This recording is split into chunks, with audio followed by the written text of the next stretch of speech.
Hi, and welcome to another chapter of Herbie's Journey into Horror. I'm Rob. And I'm Herbie. If you're not aware, let us quickly tell you what's going on. Throughout lockdown, my dad's gradually been introducing me to some of his favourite horror movies of the past. We have now decided to start recording the journey and see if we can reintroduce some of these forgotten movies to those people who were there at the time and now forgotten about them, or those people who just did not know they existed. So sit back and enjoy what we have in store for you this week, here on Herbie's Journey into Horror. Okay, so do you want to know what movie we've got for you this week? Of course. This week, bud, we have the movie House. That doesn't mean anything to me. To be fair, I didn't expect you to. It's not a movie that people really talk about much anymore, but at the time when it came out, it was quite a popular movie. Can you guess what it's about? I'm going to take a wild stab and say it might be about a house. Well, your wild stab would be right. Say House to people now and they'll generally think of Hugh Laurie as a sarcastic doctor in the TV series House. For myself, I always think of the 1986 VHS video cover of the severed hand ringing a doorbell. Okay, I'm still none the wiser. Well, don't worry, I'm going to tell you more. Because that's how this works. It's a 1986 haunted house comedy directed by Steve Miner of Friday the 13th 2 and 3 fame. It was produced by Friday the 13th creator Sean Cunningham, with music by Friday the 13th composer Harry Manfredini, and the stunt coordinator was Jason Voorhees himself, Kane Hodder. So it's kind of a reunion from all the Friday fans, which I know you are. Yes, I am a Friday fan. However, slasher movie fans might be potentially disappointed with this one. The filmmakers, sensing a shift in the horror audience's interests, moved away from stalk and slash and went towards more of a horror comedy style of movie. You used the word tried there. Did it work? To be honest, I really can't remember. Should we find out? Yeah, let's go. Do it. Okay, so House. In this one, William Catt plays Roger Cobb, a horror book writer who's struggling in life.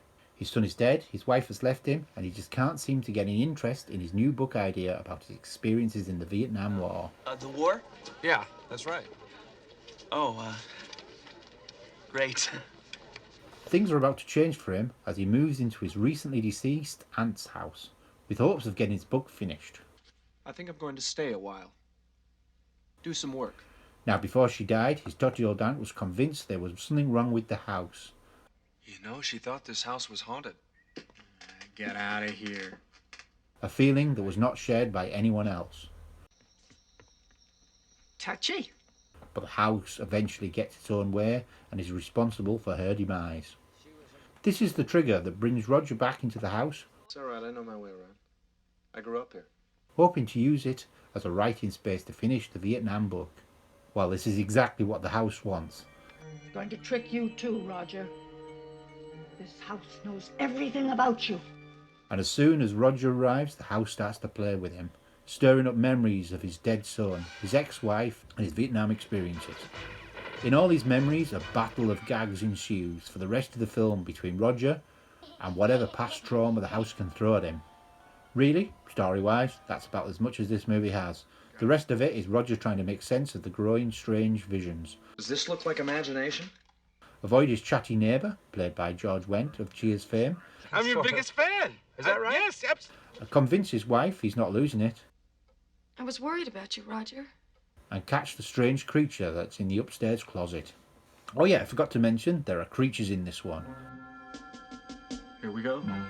And I don't mean the rubbish carbon copy, computer-generated creatures that pop up everywhere now. These are the proper rubber, on-set, crazy one-off designs that the 80s were famous for. They're odd, they're a little disgusting, and a bit rubbery, but fit this movie perfectly. They're just great. The main monster that most people remember is Richard Moll's Big Ben Vietnam ghost, but for me it's the Sandy Sinclair monster that's the comedy highlight. She becomes an unkillable blob with a purple dress and lipstick that can't help make you laugh a little. Hey, Raj. What you doing? What lets this film down is some of the weird plot triggers. For example, the beautiful neighbour, who is set up as a potential love interest on first meeting. Then in second meeting, she appears at the door and leaves her son with the neighbour she's just met for the night while she goes out partying. That's it. The character exists to get a kid into the house to do some gags with the possessed, dismembered hand of Sandy. But I guess if you want Schindler's List, like plot accuracy, you wouldn't be watching House. Or us, for that matter. Life's a bitch, huh? Anyway, that was House. Did you have fun? The tagline says, horror has found a new home. I'll let you decide on that one. Okay, Herbs, did you enjoy that one? Yeah, I enjoyed it. And an overall enjoyment, I'd give it a good solid 5 out of 7. How about you? How did it stand up? I did enjoy it, actually. I have fond memories of this as a child, but I fear it might not have dated too well. But while it looks dated, it actually doesn't look to have diminished it from it too much. I definitely appreciated the comedy more than I did as a kid, so I'm going to give this a 5 out of 7. Okay, how do you think it's stood on a scariness level? I'm going to give this one a 5 out of 7. It's a quite jumpy movie and it has a lot of jump scares. The one that got me the most was definitely the Sandy Sinclair monster. On this journey, I'm trying to increase the horror gradually for Herbs. And I remember this being a lot scarier for me as a kid than I did now, but I guess that's exactly what we're going for here. This is also a step up from last week's Christine on the scare jump factors. So for that reason, I'm going to give this one a 4 out of 7. Okay, with that in mind, how do you think its goriness stood up? This is a pretty low 3 out of 7 for me. I'm struggling to remember any gore in it at all, besides like a gun wound and just cut on the shoulder. But I think that's it. Okay, a step up from Christine for me, but we're still not talking about rivers of blood, so just a 3 out of 7 for me. Okay, moving on. So far in this journey, we've watched our fair share of cheesy movies. But how did this one fare? The lower the score, the cheesier the movie.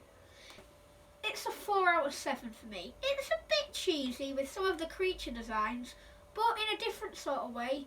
It gives it kind of a new creepy. It reminds me of the Killer Clowns. It's weird and hard to describe, so you might just want to take a few looks for yourself. Okay, this is where this film's going to get marked down for me. It is a cheesy movie. That's not to say it's a bad thing. Some of the masks and puppets were a bit silly, but I think that was deliberate, and I liked them. However, some of the acting was a bit cringy, and the exposition at times was obvious. So I'm going to give this only a 3 out of 7 from me. One of my favourite elements in movies is special effects. Tell me what you thought of them. The effects are a 4 out of 7 for me. I've already said what I think about the creature designs, and they were great. But the old woman hanging at the beginning was a bit cheesy, but that's really all I can say. The effects in this one were good, even though in the last section the puppets and masks were a bit silly. I loved them. It was 80s latex monsters and puppets that made me wanting to get into movies in the first place. And I think, although sometimes they look ridiculous, it had a family-friendly Evil Dead kind of vibe to it, which I really like. And while they weren't always scary, in those moments the comedy style came through. So it worked. For me, it was a 5 out of 7. And finally, rewatchability. Do you think this is a movie you're going to come back to? Yeah, I'm definitely going to come back to this one. It's fun, it's a fun spooky movie, and that's quite nice to watch. So I will be coming back to this one, maybe in a few movies' time. I'm going to give this one a 6 out of 7. Do you know what? It's no Ghostbusters.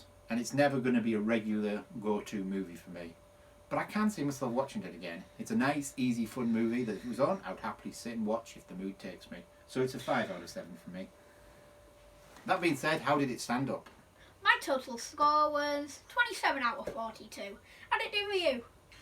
This one managed to get a 25 out of 42 for me, which gives it an overall total of 52 out of 84. Currently taking the top spot away from Christine, but I can't see it holding on knowing the movies that we've got coming up in the next few weeks here on Digging Up the Dead. Okay, so join us next time for another chapter in Herbie's journey into horror. Bye for now.